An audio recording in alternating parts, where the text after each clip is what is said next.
Hello, this is Malorian, and now this is the third game of the Out of the Basement tournament, and I'm doing pretty damn awesome. I have two Massacre wins, and I'm actually on the same table as last time because it's table one. I'm at the very top, so Malorian's kicking some butt. Now I'm up against the Lizardmen army, so it's the same scenario as last time, of course. Two big giants, gotta pick them up, big points, but then they stomp you. But now it's Lizardmen, and they're running the lore beasts. But it's gonna be kind of weird because first of all, it's going to be setting up like dawn attack for this one, so we're going to be seeing where your guys go, and they're all over the place. The second thing is that one of the objectives you're going for that little sheet of Acts of Valor is where you let your opponent go and redeploy a D3 of your units, and both me and my opponent are going to go for that for this game. So that's going to be interesting. Things will be all over the place. Should be really wacky. Let's see what happens.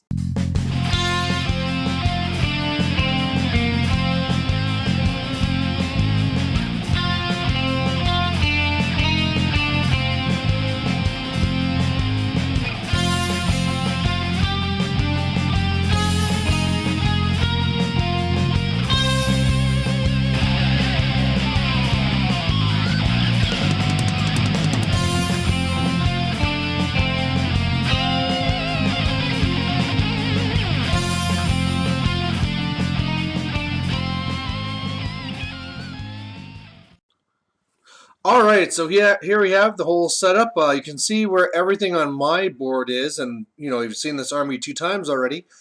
Really, what he did is he really wanted to make sure that the chameleons had a spot to go on the far left. You can kind of see a small little bit of them, and also that my archmage is over there. So hopefully he's going for well, he's shooting for an assassination, and hopefully he'll fail. And really, what he has from left to right is he has a good-sized block of Saurus with a slann on the far left. That's my doing with the redeployment. Then he has some skinks. He has a little base of a swarm because he's trying for the thing where you have one unit that nobody else has. In the skinks there's also a skink priest. There is two salamanders, more skinks. Then another big block of Saurus. He has two scarvets on the cold ones there. And one of the things that's really hard to guess whenever you're up against Lizardmen is that there's no real standard builds that you see over and over again for these guys. There's a lot of good builds, and so you never really know what you're going to get into here with them until they kick your butt. Then you get to the Stegodon there, more skinks, more salamanders, and that's the army. So going into this game, I have two tactical options. One where I just kind of go after all the chaff, kill them off, and then, hey, I win because I have all the points. If I ever have the opportunity to go and really team up on a Saurus unit, great. If not, hey, I just have to make sure that I go after the main skink units first with the dragons where I have an armor save, and then otherwise just kind of hunt these guys down because he really doesn't have the shooting to go at me, like the heavy cannons. He has the poison, but like I say again, if I send the 3+ armor save after the skinks, I should work out to be okay. And that's even with the chameleons being like this on the far left. I thought, hey, I can swift reform my archers, start shooting them up.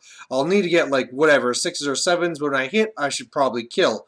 Then I thought with this whole slann thing, maybe I could rush the slann, because now with everything on the far right here, I can rush over, kill the slann, and that'll make a huge difference. So really, I'm going to kind of see what he does first, and we'll go from there. And here's a little picture again of showing where these chameleons are, just because we couldn't see them in the first picture. And here's a picture of this slann that I'm really trying to come over here and kill, and if I could do that, I'd be smiling. He might be, the thing here too with slanns, of course, again, they can be built so many ways. He's baneheaded my fire mage so far, so interesting to see if he has a feedback scroll or something like that. But again, a lot of times when they're in front of a source block like this, they're immune to non-magical attacks. Luckily for me, I have magical phoenixes, but I won't know until I gauge them. Yeah, but the very first thing that happens here is, okay, he goes for Amber Spear, he gets Irresistible. It hits my Archmage, I fail my 4+ ward, and it kills my Archmage. Now, the total power makes it so that, well, first of all, he failed his cupped hands, so that's something, but he lost Amber Spear, so that's fairly nice. He also lost wild form, I think. But yeah, I mean, losing my level 4 against the slann, very bad. Level, very bad. And I mean, whatever. This is still a dragon. He passed his test. He can go out try and kill things, but that really hurt. Otherwise, his turn looks like this. The Saurus on the left are swift reforming and starting to book it back to get with the army. Meanwhile, the Scarvets are coming over, and really the rest of it didn't push up as far as they could. I think he's trying to be a little bit defensive until the slann gets back, but hey, I mean, if that's what he's going to do and they're not going to be in my way, I have a lot of room to push over. So that's what I really do on my turn. And all my flyers, this is one of the things I love about a list like this, is that I can shift in a second. And that's really what I've done here. Everything is flying 20 inches over here towards the Saurus. And obviously now he's in a lot of trouble. The one eagle there is just to get in the way of the other skinks, just to kind of slow down everything there on the right. But pretty much with my magic, now it's my turn to total power. I go and I kill all the skinks except for the skink priest there. He's all by himself, so there's some less magic attacks I have to worry about. And yeah, then my total power made so I lost my wizard level. So now I have, on turn 1, no magic against the slann. So, oh, it's just the way it is. Just the way it is sometimes. Meanwhile, my archers do, like I said, they kill 2 of the chameleon skinks, but they pass their panic. And over here, just because this is kind of like now a two-front war, I'm really just here trying to shoot up whatever skinks I can, because if they go rushing over, they'll be causing my monsters problems. And I'm also trying to guard my stuff here. So I'm just going to stay defensive over here, kill what I can, and go from there. So on his turn, he converges on my monsters, doing his best to try and shoot them up.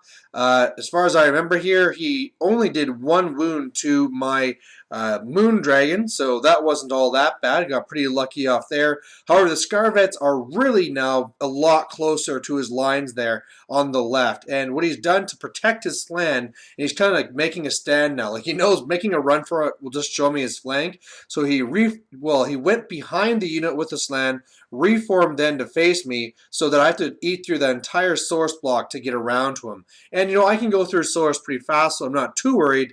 However, whatever goes into the source will be flanked by his 1 Scarvet, and like I said, God knows how he's set up. On my turn, I decide the best way to kill these chameleons is just to charge him, and he takes it. So at least these guys won't be a pain anymore. And over here, the only thing I was able to get into him was a moon dragon. The griffin tried to charge in too, but he failed. But hey, that's, moon dragons are tough, and I'm sure he'll be winning that combat all by himself. No idea what that Scarvet will do, but we'll have to wait and see.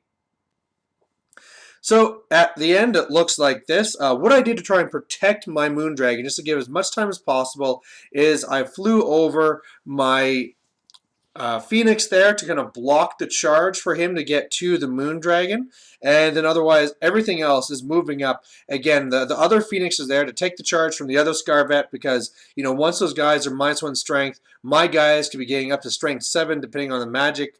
I can take on those Scarvets, so that's why they are mainly on the point. My other 2 monsters waiting to come in, and you can see here, oh wow, I beat the chameleons like you'd guess.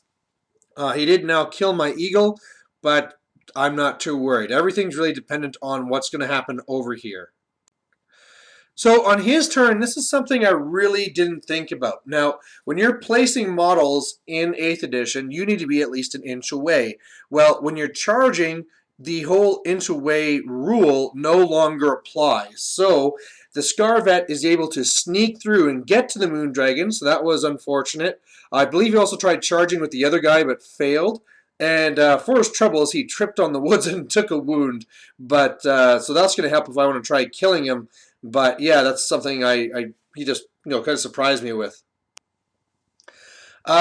Meanwhile, what happens here is I get crushed. And what happens is because I can't stop his freaking magic, right? I now have nothing to his rumination slann, and he forces through the Savage Beast of Horos so that his guy has something crazy like 7 strength 10 attacks, And of course, my Moondragon dies no problem, and now his Saurus are into the flank of my Phoenix.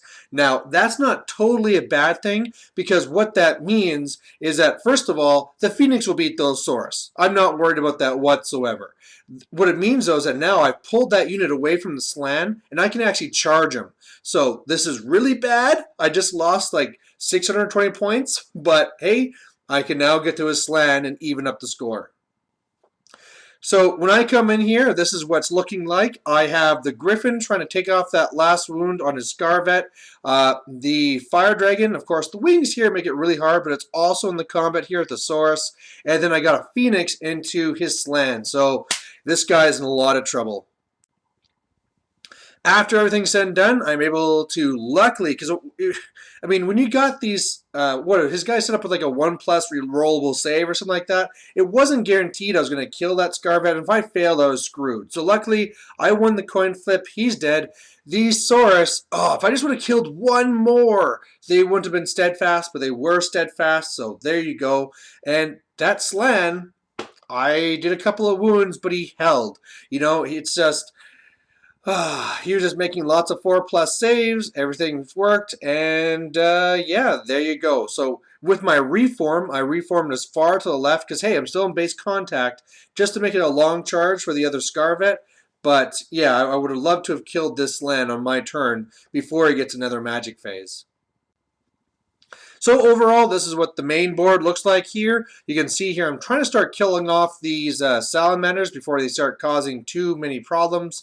But yeah, I mean, this part of the battle is the least important. It's all about over there with the slann.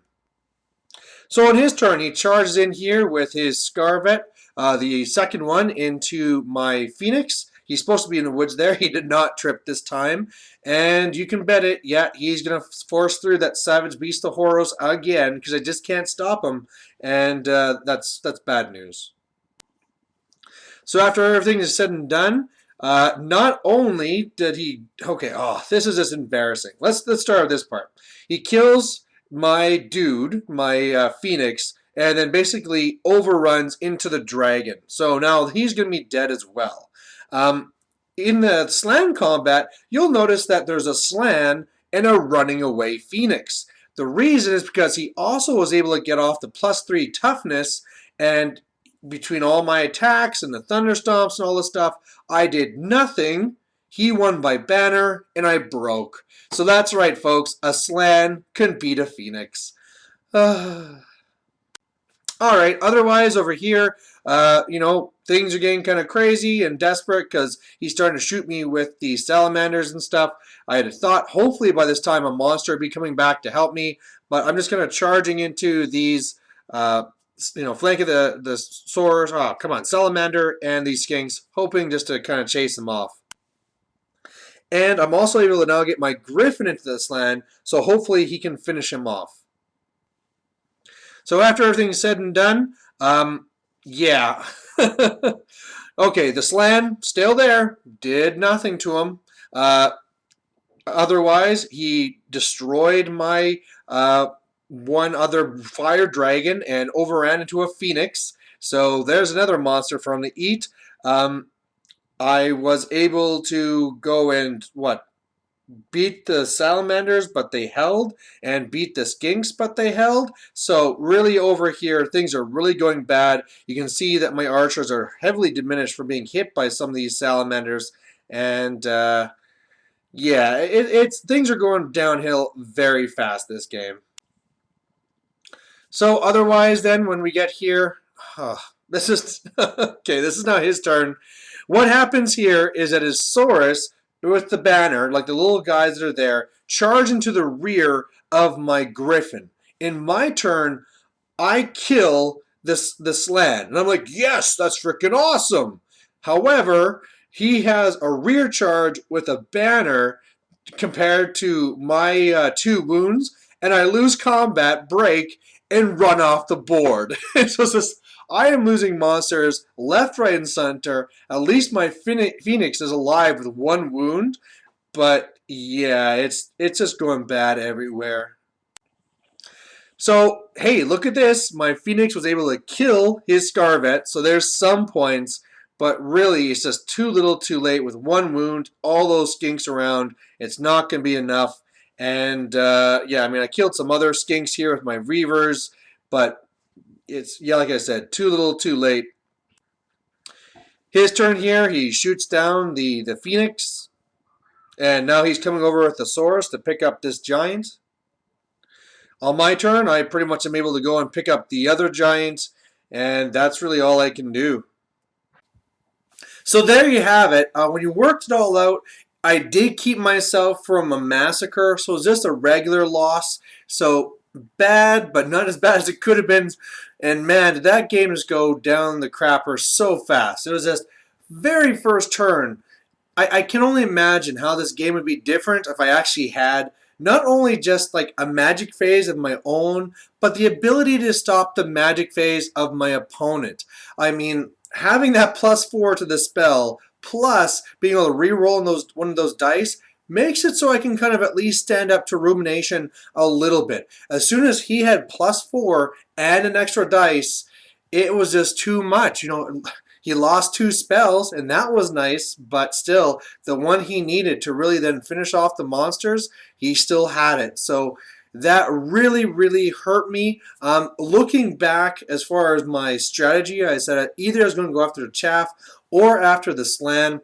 I think after the slann, given that deployment was the right thing to do. You know, it was just such a golden opportunity. And the fact that, I mean, if he would have really pushed up all of his chaff, all of his skinks, then I'm in a position where I can charge them and actually like flee and like do circles and all these things. But he didn't do that. He still stayed back with his other core and his stegodons and stuff like that. So the real weak point was just the slann and this one Saurus way off on the flank. So I really think I played that one right.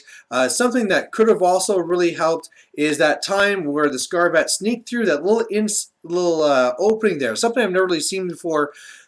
I can't remember if I had the room, but possibly I could have like, I know I have that to keep that inch difference, but maybe I could have gone up more to make it so he can't like wheel there through twice. I don't know. If that once have happened, you know, he would have gone into the one Phoenix instead. The Phoenix at least has a ward save and stuff, so might be able to hold up against him.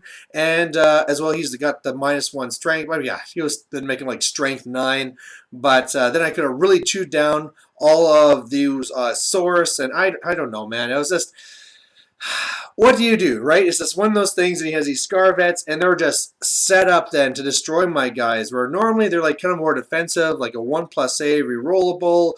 Each of them, like one had a Charm Shield, another one had some other item that's much like that, and it was just, for the most part, I should have been fine, right? I should have been all right, but once you get that force through, +3 strength and +3 attacks, they're monster killers. So that was really unfortunate. But you know, one of the things that you have to kind of go into a tournament knowing that if you take a skew list like I have with all the dragons and the monsters, at some point you're going to see your counter, whether it be lots of cannons or, you know, these guys, you got the, you know, the amber spear that did its job, and then your super like 7 strength 10 attack Scarvets. So if this is my one bad game, at least I got out of it with a loss and not a massacre. So all right, that's not so bad, and we'll have to see what happens in the next game. Thanks for watching. Bye.